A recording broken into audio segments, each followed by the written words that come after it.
ఒకే ఊరు రెండు వేర్వేరు జిల్లాల పరిధిలో ఉండడం లేదంటే రెండు రాష్ట్రాల పరిధిలో ఉండడం మనకు తెలుసు. కానీ భద్రాచలంలోని ఒక వీధి ఒకవైపు తెలంగాణ పరిధిలోకి వస్తే మరోవైపు ఆంధ్రప్రదేశ్ పరిధిలోకి వస్తోంది. తండ్రి కొడుకులు నిర్మించుకున్న ఇళ్లలో ఒకటి తెలంగాణ పరిధిలోకి వస్తే మరొకటి ఆంధ్రప్రదేశ్ లో చేరింది.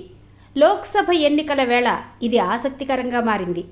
ఆంధ్రప్రదేశ్ ఉమ్మడిగా ఉండగా ఖమ్మం జిల్లా భద్రాచలంలోని రాజుపేటలో శీలం శ్రీనివాస్ ఇల్లు కట్టుకున్నాడు.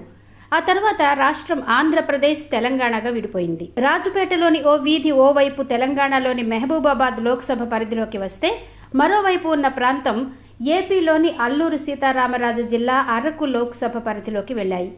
ఈ క్రమంలో శ్రీనివాస్ ఇల్లు అరకు లోక్సభ స్థానం రంపచోడవరం అసెంబ్లీ నియోజకవర్గం పరిధిలోకి చేరింది. అదే వీధిలో తండ్రి ఇంటికి ఎదురుగా రోడ్డుకు అవతలి వైపున ఇల్లు కట్టుకున్న శ్రీనివాస్ కుమారుడు జానకిరాం తెలంగాణలోని మహబూబాబాద్ లోక్సభ పరిధిలోకి వెళ్లిపోయాడు.